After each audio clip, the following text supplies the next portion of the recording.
Nah, biasanya Hilbram ya, para ibu-ibu yang baru saja melahirkan, misalnya mereka tuh suka dilema ketika harus kembali ke kantor. Banyak sekali, betul, banyak sekali dari mereka berpikiran kayaknya saya mungkin kurang puas dengan pekerjaan di kantor, atau saya butuh uang ekstra tambahan, atau saya ingin menyempatkan lebih banyak waktu dengan anak-anak saya. Akhirnya banyak yang berpikir untuk merintis usaha. Bikin bisnis aja. Bikin bisnis, ada yang memulai kecil-kecilan dari rumah, ada yang langsung terjun membuat bisnis yang besar seperti narasumber kita yang telah hadir di sini. Dan tentunya bersama-sama dengan kami di Coffee Break sudah ada Ibu Elida, founder dan juga pemilik dari Elzata Hijab. Selamat pagi Bu Elida. Dan juga Ibu Wulan Ayudya, konsultan UMKM. Selamat pagi. Selamat pagi Mas Bu Wulan. Jadi kalau mau membuat usaha tanya langsung ke Mbak Wulan di sini. Mungkin kita tanya dengan Ibu Elida dulu. Biasanya ini para pemirsa senang sekali mendapatkan cerita-cerita yang inspiring. Nah, mungkin Ibu Elida bisa menceritakan ya, bisnis daripada Elzata Hijabnya ini dimulainya kapan dan apa sih yang mendorong Ibu akhirnya untuk berbisnis? Iya, terima kasih. Saya memulai bisnis Elzata Hijab ini di tahun 2012. Saya bekerja 23 tahun di perusahaan yang kurang lebih sama ya, bidang usahanya. Dan ketika saya selesai, saya berunding tentunya dengan keluarga. Saya masih cukup energik ya. Kemudian gimana nih caranya supaya apakah saya masih bisa melakukan sesuatu untuk banyak orang. Jadi akhirnya saya punya kita sepakat gitu untuk menjadi memanfaatkan pengalaman yang pernah saya miliki. Iya. Ada kesulitan-kesulitan nggak di awalnya? Relatif mungkin nggak ada, karena relatif ya, karena saya 23 tahun punya jaringan yang cukup baik, cukup banyak, kemudian punya pengalaman, dan ketika di awal saya memulai itu saya ya pertama bikin fokus bisnisnya mau kemana. Setelah saya putuskan itu, kemudian juga saya bangun teamwork, dan kemudian saya putuskan juga berkantornya di mana gitu. Dan saya walaupun tinggal di Jakarta, kantor saya di Bandung. Seberapa sering bolak-balik Bandung jadi ya? Ya, kantor saya sejak yang saya 23 tahun bekerja itu juga di Bandung gitu. Jadi seberapa sering saya bolak-balik Jakarta Bandung? Sering sekali. Sering sekali jawabannya. Hampir tiap hari, dan itu bolak-balik. Hampir tiap hari. Perbincangan kita dengan yang tadi sebelumnya membahas mengenai kereta, saya pasti macetnya itu terjadi di Bekasi, di Cikarang. Ya. Oke, dan mungkin kita bertanya kepada Mbak Wulan ya. Ini kan mungkin adalah cerita sukses ya, di mana seorang ibu yang bisa sukses mengurus bisnisnya dan juga rumah tangganya juga. Kita akan menanyakan ya bagaimana cara bisa juggling dengan itu semua. Nah, bagi mereka misalnya yang baru mau mulai nih Bu Wulan nih, kira-kira apa yang perlu mereka lakukan? Jadi mereka berpikir, saya ingin mendapatkan penghasilan lebih, atau saya ingin melakukan sesuatu yang bisa dekat dengan keluarga saya. Langkah-langkah apa sih perlu dipersiapkan? Ya ini sebenarnya kebingungan ini banyak terjadi bang perempuan ya. Banyak yang pengen penghasilan tambahan, tapi sementara mungkin anak masih kecil-kecil gitu, nggak bisa ditinggal, atau memang kepingin sekali dekat dengan keluarga sambil punya penghasilan tambahan. Jadi memang salah satu jalannya adalah buka usaha sendiri. Dan mungkin kalau ibu tadi mungkin langsung buka outlet atau gimana Bu ya? Kalau ini mungkin bisa sih dimulai juga dari rumah, kalau bagi mereka yang memang pengen buka usaha dengan kondisi rumah. Yang perlu diperhatikan sebenarnya untuk bagi mereka yang ingin buka usaha dari rumah, yang pertama memilih usahanya harus tepat Mbak Nadia. Yang tepat itu seperti apa sih? Yang tepat itu mungkin langkah pertama harus sesuai passionnya, apa yang disukai. Kadang-kadang orang milih usaha tuh ngelihat, oh yang ini laku, yang ini rame, terus ikutan ke sana ke sini gitu ya. Mungkin Ibu Elida memang passionnya di hijab, tapi kan memang saat ini trennya begitu ya Bu ya. Tapi jangan karena lagi tren ikut-ikutan. Betul. Harusnya memang kita punya passion di mana, dan terus kemudian juga harus melihat peluangnya. Jadi bukan hanya passionnya aja, peluangnya juga harus dilihat. Karena kalau peluangnya passionnya ada tapi peluangnya nggak ada, ya jangan dipaksakan juga. Jangan memaksakan. Begitupun sebaliknya. Sebaliknya. Oke, nanti kita akan lanjutkan sebentar lagi kalau gitu perbincangan kita, dan tentunya mudah-mudahan bisa tetap membuat Anda terinspirasi, apalagi untuk Anda yang ingin membuka usaha sendiri. Jangan kemana-mana, kami segera kembali. Di Coffee Break. Megang pensil atau pulpen dengan kertas seperti saya dan sedang mencatat. Tadi kan Ibu Wulan sebagai konsultan UMKM sudah memberikan satu tips ya, bagaimana cara kita memulai usaha kita sendiri. Yang pertama tadi adalah pilihlah yang tepat, yaitu sesuai dengan passion kita. Nah, mungkin bisa dilanjutkan lagi Bu Wulan. Tadi lanjut tips kedua mungkin ya. Setelah kita tahu apa usaha yang mau kita pilih, terutama berdasarkan apa yang kita sukai, biasanya selanjutnya memang mencari peluangnya seperti tadi Ibu bilang gitu ya. Peluangnya begini, misalnya saya suka banget di dunia fashion gitu. Terus tapi kan fashion ini bisnisnya beragam jenis. Bisa saya pengen buka toko sendiri, mungkin saya bisa juga sekarang jualan online lagi marak juga ya. Atau memang saya pengen jadi supplier titip jual aja atau buka bazar dan sebagainya. Jadi sebenarnya peluangnya itu dicari dan juga disesuaikan kondisi. Misalnya ada bagi mereka yang modalnya cukup besar mungkin buka toko di mall, it's okay ya. Tapi kalau yang modalnya mungkin terbatas, bisa cari tempat atau bazar-bazar mungkin mulai dari pameran dulu, itu bisa dilakukan peluangnya. Selanjutnya adalah selain peluang, yaitu memang harus menguasai bisnis tersebut seluk-beluknya. Bagi mereka yang belum, terus harus belajar dari yang memang sudah sukses.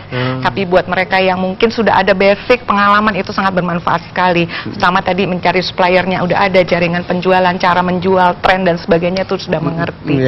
Jadi sarannya sih itu seperti saja. Kalau Iya, Ibu betul. Elida kan tadi mengatakan bahwa sudah 23 tahun berpengalaman di bidang ini. Iya, networknya udah jelas Networknya ya. sudah jelas, lalu membuka usaha yang sama. Iya. Kalau tidak seperti itu, misalnya karyawan kantoran biasa, Betul. tiba-tiba ingin membuka usaha bisnis yang selama ini dia suka misalnya, Iya. tapi di luar dari pekerjaan dia sehari-hari. Iya. Bagaimana? Apa Itu- yang harus dilakukan? Itu seperti yang tadi saya bilang, kalau bagi mereka yang belum berpengalaman, coba cari tahu atau belajar dari yang terbaik. Jadi misalnya, oh saya pengen bisnis A nih ya, siapa di situ leadernya, siapa yang paling bagus di situ. Banyak belajar dari situ. Mungkin mendatangi Tapi yang outletnya. dipelajari mau ngasih pelajaran nggak ya? Belum tentu. Oh, nah itu dia. Belum tentu. Iya, Tapi kita tiba-tiba bisa banyak belajar mungkin pertama dari mungkin biografinya. Setelah biografi kita datang ke tempatnya, mengamati banyak hal yang dilakukan dalam bisnisnya.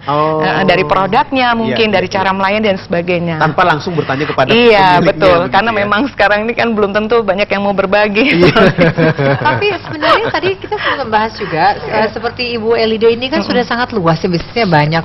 Kalau nggak salah tokonya atau butiknya sudah mencapai sekitar berapa Bu? Ada Kalau Elzata Hijab ada 72 toko. tuh ada 72 toko. Iya. Nah, Terus yang lain-lain juga Yang lain-lain bermacam-macam ada, mungkin semua store-nya ada 100 dengan merek, ada Dauki, ada lagi merek kita Hasana, terus ada Aira Wedding, jadi khusus untuk wedding. Wedding hijab. Wedding hijab, Iya. betul. Nah, terus kemudian kita baru juga masuk meluncurkan ada Kampung Roti dan Bread Boy. Wih, jadinya bisa Jadi diversifikasi apa akhirnya udah lebih dari sayapnya 100 ya Iya. kalau totalnya. Bu Elida, ketika pertama kali membuka usaha, lalu memutuskan untuk membuka bisnis-bisnis yang lain sampai roti. Dari hijab sampai roti, itu kan jauh ya. itu keberaniannya dari mana dan awalnya bagaimana? Ya,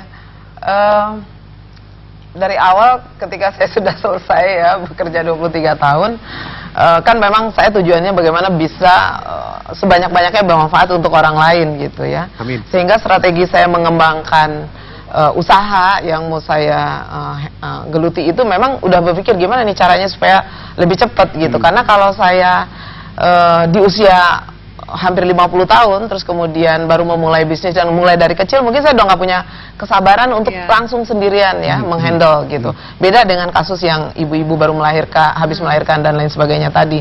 Nah, kalau saya gimana caranya udah harus cepat membesar. Nah, itu saya langsung strateginya itu yang saya terapkan adalah bagaimana saya membangun kemitraan. Gitu. Kalau saya kami di dalam ya di manajemen menyebutnya the power of synergy. Nah, jadi the power of synergy ini saya bersinergi dengan banyak orang. Dan antara lain juga dengan tadi ibu-ibu yang ada orang-orang yang seperti kasus ingin tadi berbisnis ingin gitu berbisnis ya. terus belum punya pengalaman dan ya alhamdulillah di antara mitra-mitra saya itu banyak banget juga yang udah nggak ngantor lagi karena bisnis memerlukan apapun memerlukan fokus ya, akhirnya mereka keluar dan itu salah satu kemitraan yang saya bangun dengan cara mereka menjadi pemilik dari toko-toko Elzata atau merek-merek saya yang lain. Ini gitu. merupakan solusi yang kita bahas ya. Jadi ketika kita membutuhkan ilmunya bisa dengan bentuk itu ya Bu Wulan ya, dengan bentuk kemitraan Iya, seperti ini tapi ya. nggak cukup seperti itu. Tadi yang benar yang dikatakan oleh Bu Wulan bahwa kita harus betul-betul melihat ini mau bermitra itu dengan siapa. Iya. Nah, harus dilihat juga karena banyak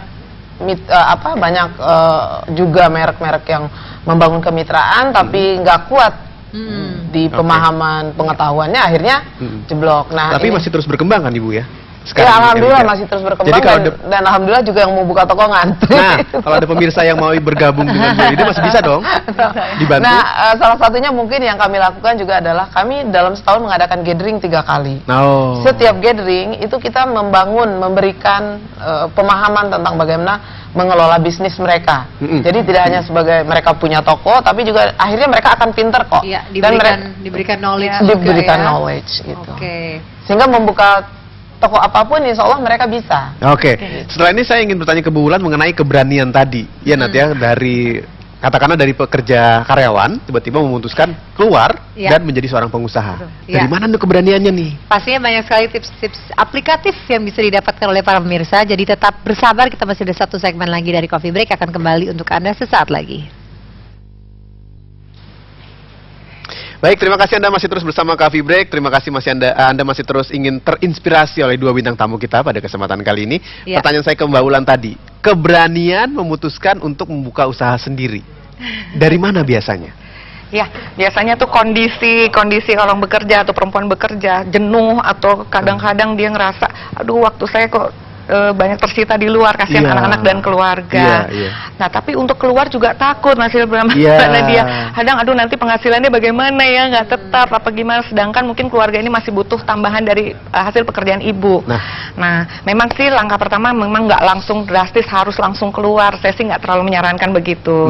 Tapi mungkin bisa pelan-pelan. Mulai dulu pilih passionnya. Kalau bisa dijajaki pelan-pelan. Memang capek di awal. Mungkin saya bilang itu amfibi, melakukan pekerjaan 2 dunia. Pekerjaan, ya usaha Iya. juga bekerja juga. Memang awalnya, tapi tidak seterusnya. Ketika nanti usahanya mencapai hasil tertentu yang dia rasa cukup, itu pilihan kembali pada ibu. Mau berhenti bekerja atau terus dua-duanya. Jadi mulai pelan-pelan dulu Iya. aja sesuai dengan bidang passion kita ya, dan Betul. semakin kita terampil semakin ini kelihatan ya. Iya. Oke, semakin berani untuk Begitu. mengambil keputusan tersebut. Karena memang di awal hasil itu belum bisa dipastikan. Nah, itu dia. Iya. Mungkin sebagai contoh bisa diberikan ini kali ya, sebuah ilustrasi kepada para pemirsa. Misalnya yang hobi masak, mungkin dia di kantor Ya. dia mulai bisa menjajakan masakannya ke teman-teman Betul. kantornya. Mungkin kan pikirannya gini, wah kalau saya ngantor waktu saya gimana gitu untuk melakukan bisnis. Dan kan perlu diketahui bahwa bisnis itu tidak perlu dilakukan sendiri. Mungkin udah belajar untuk mendelegasi. Ada mulai seperti ibu bagi tim, ya siapa yang memasarkan, siapa yang membuat. Posisi kita hanya mungkin di keuangan atau pengontrol, pengawas. Ya. Nah mulai mungkin kita sibuk di Sabtu Minggunya untuk di awal ya. Selanjutnya silahkan pada tim bekerja, kita bisa sambil kerja. Ketika titik hasilnya itu tercapai, kembali deh ke mau bekerja atau mau Berarti usaha. harus ketemu tim yang tepat, ketemu dengan orang-orang yang bisa dipercaya. Iya. Sulit nggak, Bu? Gampang-gampang susah ya. Gampang-gampang susah. Gampang-gampang susah. Ya, tapi insya Allah kalau bagi orang yang berjiwa entrepreneur, nggak ada yang nggak bisa. Oh, Iya. oke. Ada nggak ada ini yang nggak penting nih. mungkin. Nah, ini penting nih. Tapi ini apakah semua orang memiliki jiwa entrepreneur? Nah. Itu dia. Kadang-kadang kita Pertanyaannya harus bahaya mengetahui nih. porsi kita. Mungkin misalnya kalau mereka tipe yang tidak berani misalnya mengambil peluang seperti demikian, kayaknya harus menyadari porsi ya. Oke, Iya. mungkin saya lebih cocok untuk kerja kantoran aja. Iya. Bagaimana Bu? Emang Betul. tidak semua orang memiliki jiwa tersebut ya? Tidak semua orang memiliki jiwa tersebut, tapi juga bukan berarti itu hanya satu-satunya faktor sukses itu adalah dari jiwa entrepreneur, bukan. Oh, bukan. Bukan. Tapi Ya mungkin bisa bermitra mungkin Iya. atau berpartner dengan Betul, mereka yang memiliki jiwa betul. entrepreneur tersebut betul, ya. betul.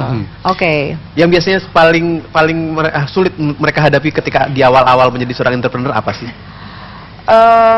Saya rasa mungkin kalau yang betul-betul baru itu adalah fokus dia mau kemana kan, tadi yang passion itu.